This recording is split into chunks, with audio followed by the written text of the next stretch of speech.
आप सोच रहे होंगे 9 रूप तो देवी के होते हैं, फिर बहू?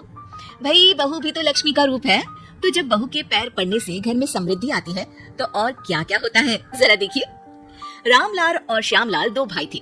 दोनों बड़े ही प्यार से साथ ही एक ही घर में रहते, लेकिन दोनों की बीवियों का रवैया एक दूसरे के लिए बिल्कुल ठीक नहीं था। एक दिन रामलाल की बीवी कहती है, अरे रमा, ये क्या कर दिया? सारा कचरा पूरे घर में फैला दिया। माफ करना दीदी, मैंने रखा तो एक ही जगह था, लेकिन हवा इतनी तेज चली कि उड़ गया। अभी उठा देती हूँ। हाँ हाँ जल्दी करो। और एक बात, अब भाई साहब से बोल देना कि 2 रसोई कर ले। पता तो है मेरा बेटा सोहन बड़ा हो गया है, अब लड़की वाले भी आने लगे हैं, तो उसकी शादी हो ही जाएगी इस साल। हाँ हाँ दीदी, मेरा बेटा विहान भी तो बड़ा हो गया है और उसकी भी तो शादी होनी है। ठीक कहती हैं आप। अब हम ऊपर वाले तल्ले पर शिफ्ट हो जाएंगे। मैं विहान के पापा से बात कर लेती हूँ। बात नहीं करना, शिफ्ट होना है, क्योंकि मैं अब साथ नहीं रह सकती। हाँ हाँ दीदी, ठीक है ना। फिर क्या हो जाते हैं एक घर के, एक परिवार के 2 टुकड़े और 2 रसोई, दोनों के बेटों की शादी। और फिर शुरू होती है कहानी। अरे मेरी बहू तो ढेर सारा दहेज लाई है, ये देखो, बड़ा टीवी, एसी, कार और गहने भी। दीदी ये तो बहुत अच्छा है, लेकिन है कहाँ आपकी बहू?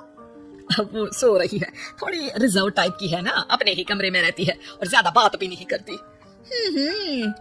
तभी रमा की बहू की आवाज आती है, माँ कहाँ है आप? जल्दी आइए, नाश्ता ठंडा हो रहा है और मुझे भी भूख लग रही है। आ रही हूँ बेटा, रुक। दीदी चलूं क्या? ये लड़की मेरे साथ ही बैठकर खाती है, वैसे भी भूख लगाई है। ये बोलकर वो चली जाती है। तभी श्यामा की बहू बाहर आती है और बाहर की ओर जाने लगती है। अरे बहू, कहीं जा रही हो क्या? क्या है माँ जी, बिना बात के ठोका मत करो। जा रही हूँ मैं। वैसे भी मेरे पापा ने कार घर में रखने को तो नहीं दी है ना।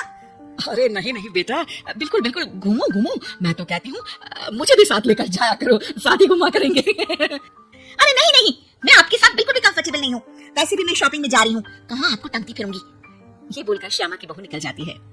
तभी उसके कान में ऊपर वाले तल्ले से हंसने की आवाज आती है। और ये कौन इतनी जोर जोर से हंस रहा है?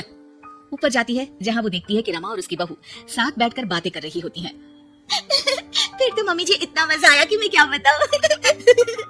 हाँ हाँ बहू, सुनने में ही हंसी नहीं रुक रही। तू तो वहाँ मौजूद थी। तभी दोनों की नजर श्यामा पर पड़ती है। अरे ताई जी आइए ना, आइए। वो उनके पैर छूती है और फिर चाय बनाकर लाती है। श्यामा अकड़ कर कहती है, अरे नहीं नहीं, मैं चाय वाय नहीं पीती, बस हंसने की आवाज आ रही थी तो सोचा बता दूं कि टीवी की आवाज धीमी कर लो। अरे टीवी, वो देखो दीदी, धूल खा रहा है, वक्त नहीं मिलता देखने का। बहू के साथ वक्त कैसे बीत जाता है, इसकी बातें और किससे कहानी किसी सीरियल से कम नहीं होते। श्यामा को खुशहाल रमा को देखकर जलन होती है। हाँ हाँ, मैं तो तंग आ जाती हूँ इतनी सारी बातें करके, मुझे तो सुकून पसंद है। ये कहकर श्यामा चली जाती है। अगले दिन रमा अपनी बहू के साथ घर से जा रही होती है कि तभी दरवाजे में श्यामा उन्हें टोकती है। अरे कहाँ जा रही हो दोनों? अरे देखिए ना दीदी, इसे शॉपिंग करने जाना था। मैंने कहा अकेली चली जा, तो कहने लगी मम्मी जी आप घर में अकेले बोर हो जाओगे ना, आप भी चलो हमारे साथ। अरे अब इस उम्र में तू कहाँ घूमेगी? अब देखते हैं दीदी, जहाँ ये लड़की घुमा दे। मेरी बहू भी कल गई थी कार चलाकर। हाँ।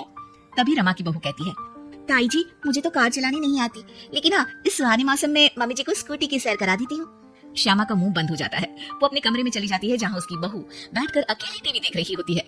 बहू तू भी कुछ बातें किया करना, मैं अकेले अकेले बोर हो जाती हूँ। तो क्या मैं यहाँ आपको एंटरटेन करने आई हूँ? देखिए मम्मी जी, मैं तो सिर्फ ये कहना चाहती हूँ कि ये टीवी मेरे पापा ने दी थी, तो ये टीवी कल तक मेरे कमरे में लग जानी चाहिए, समझिए आप। ये बोलकर वो वहाँ से चली जाती है। श्यामा सोच लेती है कि वो अब ये सारी बातें अपने बेटे को बताएगी। शाम को उसका बेटा जब घर आता है, अरे देख बेटा, तेरी बीवी सारा दिन अपने कमरे में रहती है, न बात करती है न चित। मैं बूढ़ी सारा दिन भूत की तरह अकेली घूमती रहती हूँ घर में। अरे माँ, मैं क्या बोलूं, मैंने कई बार उसे बोला कि सबके साथ उठा बैठा करो, हंसा बोला करो और मिलकर रहो, लेकिन वो कहती है कि उसका मन ही नहीं करता। अरे क्यों क्यों मन नहीं करता है? ऐसा क्या हो गया?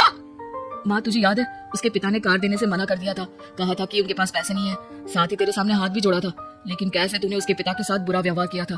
उन्हें कहा था कि पैसे नहीं है तो किसी भिखारी से शादी कर दो अपनी बेटी की। हाँ बेटा, तभी तो आज दरवाजे पर इतनी लंबी कार खड़ी है। बस माँ, तो अब तू उस कार से ही बात कर और उससे मन लगा, क्योंकि पिता की आंखों का आंसू आपकी बहू के दिल तक उतर चुका है और आपकी इज्जत उसकी नजर में।